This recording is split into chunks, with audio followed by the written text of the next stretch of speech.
بسم الله الرحمن الرحيم. السلام عليكم، مرحبا اخواتي، شحالكم، شخباركم؟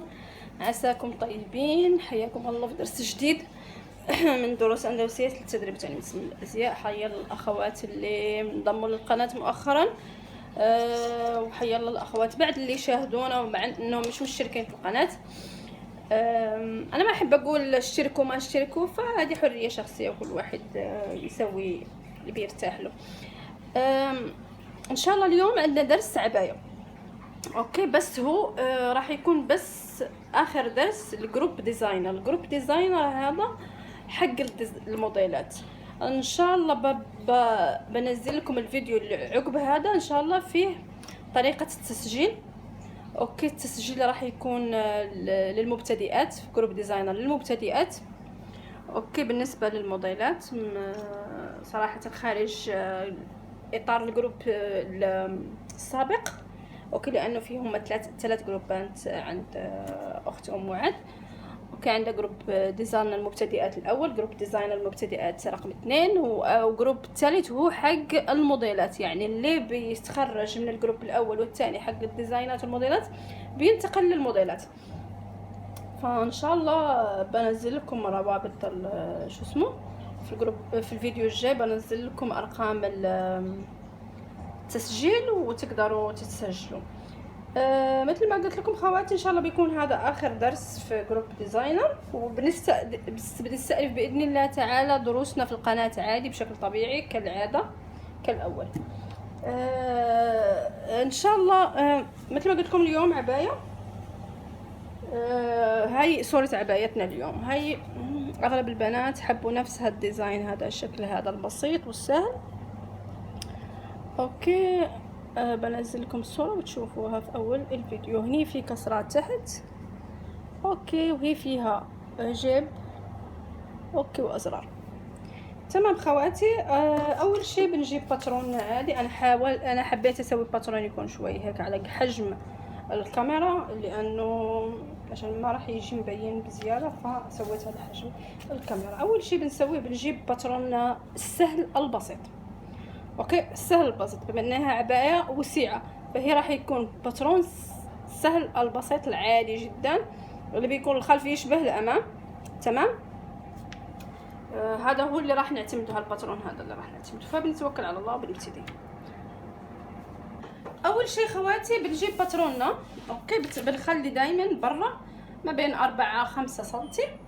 تمام خواتي، تخلوها برا. اوكي، هني براويكم الرقبه عندي عاديه.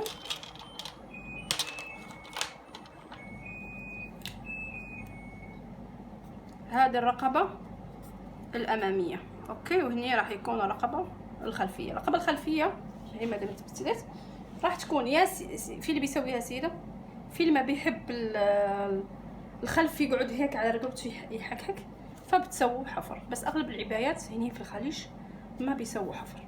تمام. اوكي خواتي، بالنسبه للكتف، الكتف راح ننزل على الكتف تقريبا سنتي، برا الكتف راح ننزل 1 سنتي. ليش؟ لانه العبايه هاي وسيعه، فلازم حتى الكتف ينزل شوي. تمام. بالنسبه لي راح تيجي تقول لي كم العبايه اسوي فيها. العبايه خواتي بتضل على حسب الرغبه، بس احنا معروف العبايه بتكون وسيعه. فمثلا انا عبايتي على مقاس جسمي دائما بزيد 5 سنتي، بالخياطه بكل شيء بزيد 5 سنتي شامله الخياطه. اوكي، يعني مثلا الصدر فيه 26 بتزيد 5 سنتي بالخياطه بكل شيء بتصير 31. اوكي، لما تجي تخيطيها بتاخدي سنتي ونص خياطه، اوكي، تقريبا بيطلع لك 29 ونص، فبتيجي مضبوطه. هي مضبوطه على الجسم. اوكي خواتي، هني انا طلعت برا الكتف ب1 سنتي. تمام. خط نزول الصدر بخط نزول الصدر في الباترون السهل نفسه. اوكي، تيجوا هنا وبتعدلوا حفرة الإبط. اوكي، هني بنزيد 5 سنتي، بما انه انا عباية عندي وسيعة فبزيد مثلا اللي بطلع يا 5 4 تشوفوا اللي حسب. اوكي، لانه موضوع العباية بيختلف من دولة لدولة. الخليج غير عن شو اسمه الدول الثانية. فشو بسوي؟ بنزل من الخط اللي انا سويته تبع الصدر اللي طلعت منه، مثلا طلعت برا 5 سنتي، فبروح وين بسوي طول عباتي. اوكي، بروح سيده للاخير. بس في نقطه، بشوف الوسع انا كم حابه اسوي. العبايه بطبعها بتكون دائما وسيعه من تحت، بتكون اقل شيء 45، اقل شيء في الربع 45 اقل شيء، مش لازم تكون اقل. يعني مثلا انا بسوي 50 51 مرات، بدش ل60 على حسب انا شو حابه. فبشو بتسووا؟ بتحسبوا انتم كم حابين. تمام. على فكره بتطلعوا برا شو اسمه، راويكم شو انا قلت لكم، تطلعوا برا الباترون 3-4 سنتي. اوكي، الحين بنتكلم برا الموضوع 3-4 سنتي، ما لنا دخل في 3-4 سنتي، لانه العبايه فيها ازرار مفتوحه. العبايه فيها ازرار، الحين بنتكلم بس عادي. اوكي خواتي، هني بتروحوا سيدا للطول اللي سويتوه.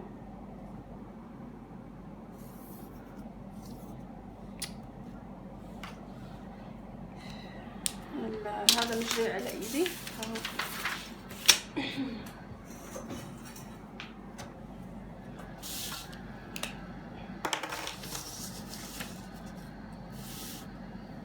فبجي هنا من مكان الصدر على طول لاخر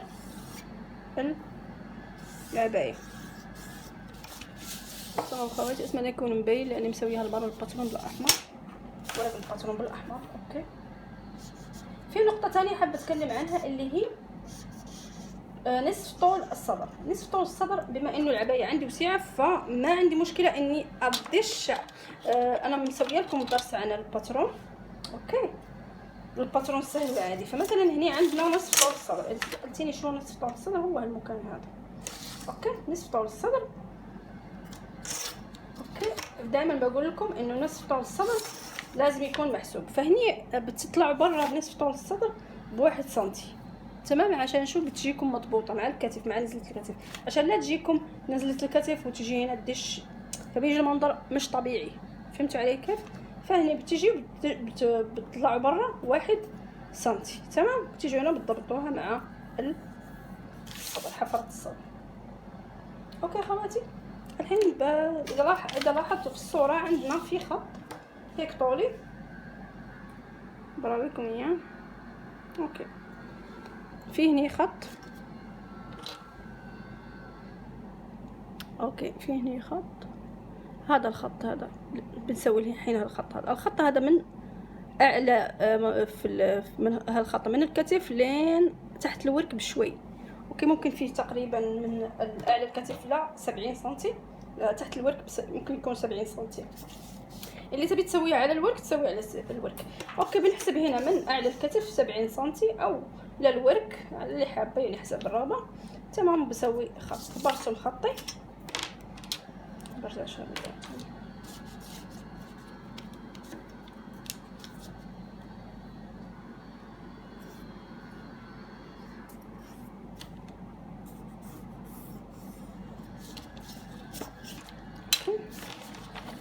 وبجي هنا بشوف بالنسبه للخط هذا راح الحين الكتف عندنا فيه تقريبا 20 سنتي. اوكي، وهو هالخط هذا جاي قبل راس الكتف تقريبا بشوي. ممكن يكون اذا الكتف فيه 20 ممكن هذا الخط فيه 18. اوكي، ممكن يكون فيه 18 او 17. اوكي، فبنجي بنحسب 17 وبنحط نقطة. دايما بنجي من خط الباترون وبنحسب 17 لين الخط اللي سويناه تبع الورك. اوكي، وبنرسم خط طولي. اللي تبي تسويه على بروز الصدر تقدر تسويه على بروز الصدر. تمام خواتي، قلت لكم خواتي بالنسبه للخط هذا اللي راح نرسمه اللي فيه الجيب. اوكي، هو مش جاي على بروز الصدر. اوكي، ومش جاي على راس الكتف، هو جاي تقريبا مش حتى في المنتصف تبع الكتف، جاي بعد المنتصف. اوكي، فتقريبا اذا الكتف عندنا فيه 20 مثلا ممكن نسوي فيه 17. اوكي، فبنيجي بنحسب 17 بنحط نقطه، وبنيجي من هنا الخط اللي سويناه تبع الورك بنحسب 17 بنسوي نقطه، بنلاقي الخطوط مع بعضها. تمام خواتي، هني ما في خط للخصر، ما في خصر اصلا. الورك بيختفي بعد، ماشي ورك لانه خلاص هاي عبايه وسيان. باجي هنا بشوف الجيب. بالنسبه للجيب خواتي هني الجيب وايد كبير عندنا. الجيب جاي من خط الخصر تقريبا الى الخط اللي سويناه هذا، فبتجي بنسوي الجيب. موضوع سهل جدا. هذا خط الخصر عندنا، فبنيجي انا مش موضحاه ليش ما مش حابه كثره الخطوط، فبنيجي هنا خط الخصر بنرسم موضوع الجيب. اوكي، وبجي هنا بسوي شكل الجيب اللي عندي.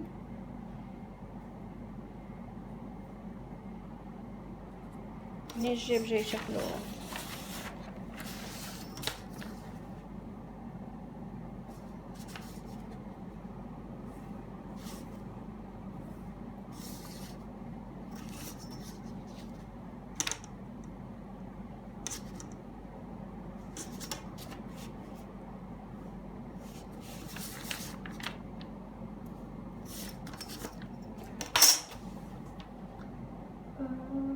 اوكي. هني انا لاحظت انه في شويه ميلان في الديزاين، في شويه ميلان في المنطقه هذه. لاحظوا هنا مش عارفه في شويه ميلان في الجيب، فانا بميله شوي لتحت. اوكي، بميله بس شوي من هنا، بخليه مايل شوي. تمام.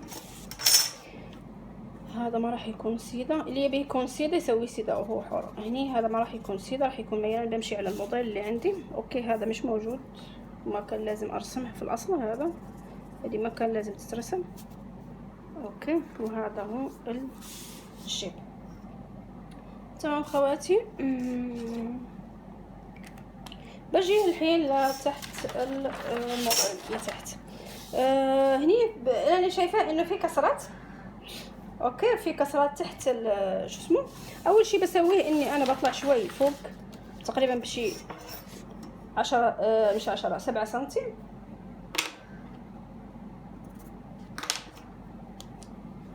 بطلع 7 سنتي عشان لا يسوي لي ديل في اخر العبايه، يجي شكلها مرتب. اوكي، باجي هنا مثلا ما ادري انا كم عندي طول الكسرات هاي. ممكن عندي 15 سنتي هنا في طول الكسرات اللي عندي. هذول طولهم تقريبا 15 سنتي، فبكتب 15 سنتي من تحت لفوق. اوكي، وبسوي خط وبروح احسب بنفس المقاس لين اخر العبايه.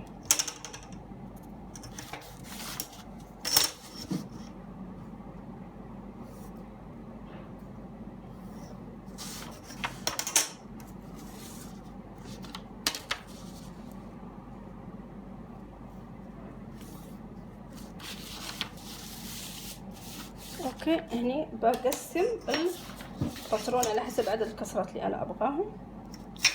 بحسب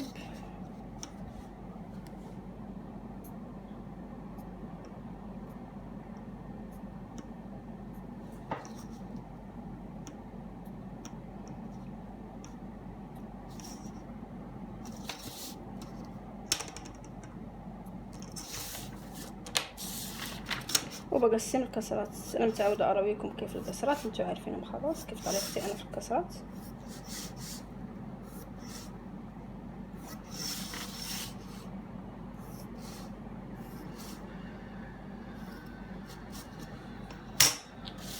اوكي خواتي، بالنسبه للرقبه من الافضل انه الرقبه تضل نفس ما هي. اذا مثلا الرقبه عندنا 7.5 على 7.5، فالاحسن انكم توسعوها بس 1 سنتي. بتتوسعي 1 سنتي من هنا. اوكي، وبتنزل 1 سنتي من هنا.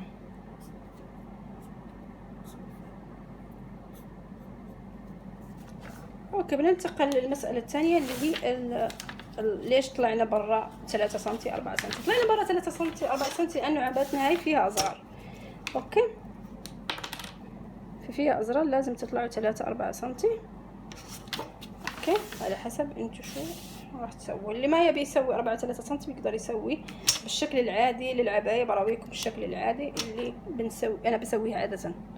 اوكي، بالنسبه قلت لكم الشكل العادي عاده انا عن نفسي انا بسويه. مثلا بتسوي هنا، شوفوا لاحظوا هنا بسوي تك تك، بس بسوي هنا تك تك، ما بسوي لا ازرار ولا شيء، لانه هذه عبايه انا لاحظت انها هي عبايه كويتيه. فانا مثل ما قلت لكم عبايه تختلف من اماره من عفوا من دوله لدوله. يعني هنا مثلا في الامارات انا ما بلاحظ انهم بيلبسوا عبايات بازرار، اوكي، بس ستايل كويتي في غير. بس عشان هيك انا قلت لكم تقدروا تسووا بس هيك تك تك، تمام. وفي طرق تانية لهذا. المهم بيضل هالموضوع هذا على حسب رغبتكم، ما بقدر اتدخل في الموضوع هذا، بس انا بقترح لانه فيها ازرار. انا قلت لكم الطريقه كيف. فلازم تطلعوا من هنا 4 سنتي ما بين، لا مش حتى 3، لازم اقل شيء 4 سنتي. ليش؟ لانه في سنتي بنسويه هيك داخل. مثلا برويكم كيف. اوكي دقائق بجيب قماش او شيء. اوكي خواتي، بالنسبه للموضوع اللي قلت لكم تسووا سنتي في 3، اوكي، او تسووا، لانه في طريقتين، في تسووا سنتي في 3 زائد 3 سنتي، اوكي، برا خط نص العبايه، اوكي، برا خط نص العبايه بتسووا 4 سنتي، يعني بتلفوا سنتي في 3 سنتي، اوكي. هاي الطريقه الاولى. في الطريقه الثانيه اللي هي تلفوا سنتي في 4 في 4، اوكي. اذا مثلا لفيتوا سنتي، اوكي، لفيتوا سنتي هنا خلاص بتسووا هنا السنتي هذا بتسووا خياطه عادي، بتسووا دونتيل، بتسووا مدري شو، وهنا بتسووا الازرار، اوكي.